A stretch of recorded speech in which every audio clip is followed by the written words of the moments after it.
What's up guys, Vincent Rojas from Red Reviews back at it again with another super late 2-month-old review. Let's see if we can push 3 months next time.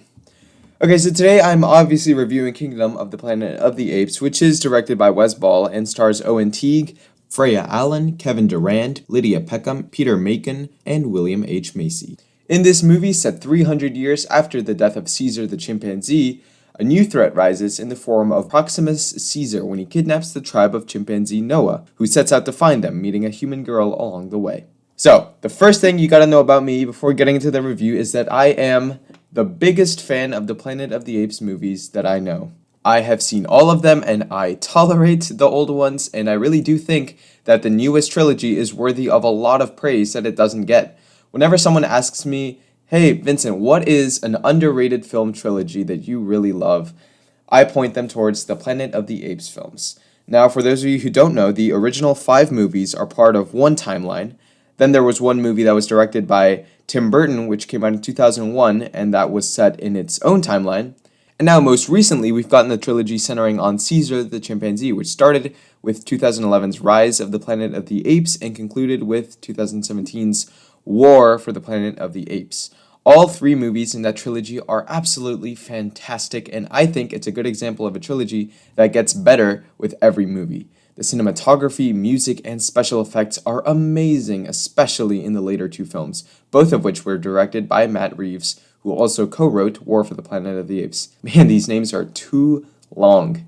I've had friends come over to my house wanting to watch a movie, and I'll be like, okay, let's watch Rise of the Planet of the Apes. And they'll be like, no.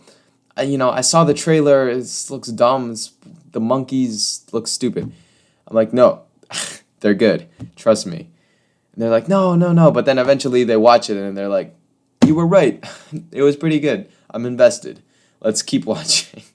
So that's happened more than once, so these movies are good, okay, trust me. As you can see here, I own the 4K box set for the Planet of the Apes trilogy. It's fantastic. I am completely unashamed to admit that Caesar the Ape is one of my favorite film protagonists. It was a great trilogy with a very satisfying end. However, no cash cow stays unmilked for too long in Hollywood, pardon the analogy, and needless to say, following up that trilogy with a 4th film in the same continuity was no small feat. It had some big shoes to fill. However, I am happy to say that for the most part, this movie succeeded in reviving interest in the franchise for me. So this movie, as I previously stated, starts by showing us Caesar's funeral, which includes Rocket and Maurice, but there's no bad ape present, first flaw with the movie. And then the movie skips ahead 300 years into the future. This future is very reminiscent of the original Planet of the Apes film, as well as Tim Burton's reboot, where the apes are in control as the primary species on Earth and humans are reduced to silent, animalistic individuals. There is an overabundance of overgrowth, buildings are decrepit, and civilization has crumbled. This movie even includes a lot of Easter eggs to the first film, such as the name Nova being used on the human girl May, which could also be a reference to War for the Planet of the Apes, which also had a character named Nova.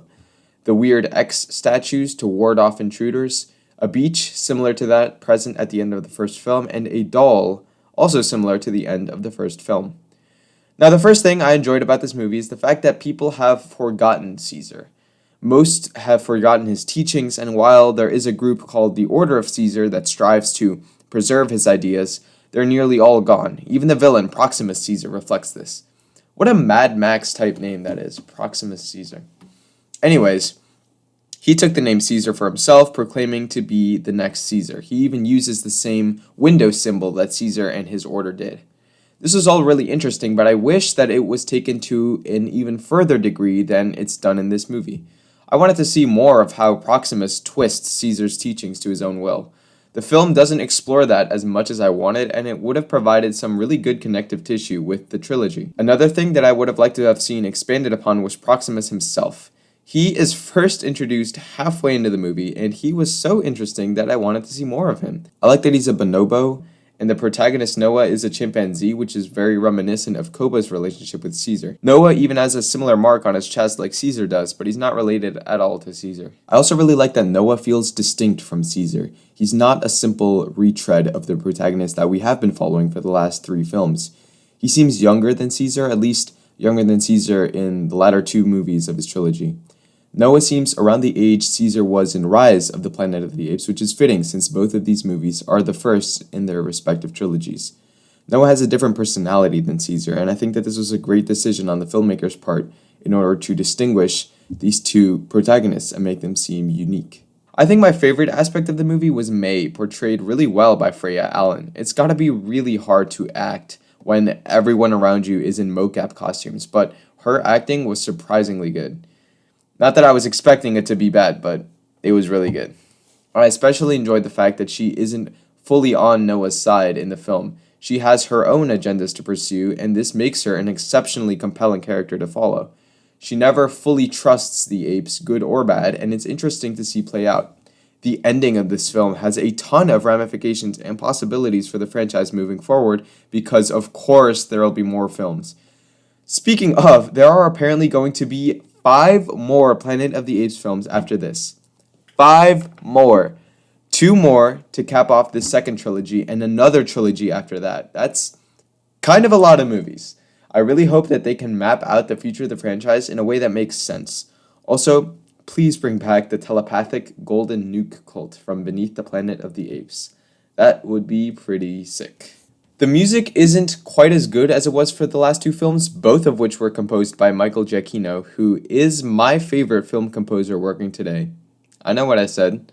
I know how steep the competition is. This film's soundtrack is composed by John Paisano, whom you might know from shows such as Daredevil, The Defenders, and Invincible, as well as the Maze Runner trilogy, which is also directed by Wes Ball. However, I think my favorite of his scores have been for games such as Detroit Become Human, but especially those for Marvel's Spider-Man, Marvel's Spider-Man Miles Morales, and Marvel's Spider-Man 2. I refuse to shorten those titles. His music here isn't bad, but it's nowhere near Giacchino level. Wes Ball is set to direct the upcoming The Legend of Zelda live-action film, which I will of course review, though I am very antsy about it. I still don't know whether Wes Ball can handle something on that caliber. Even though I enjoyed this movie, part of me does wish it was directed by Matt Reeves, who is currently busy on production for The Penguin Show as well as The Batman Part 2. Oh well. Also, William H. Macy's character, in a role I won't spoil, doesn't really service the plot in any meaningful or interesting way.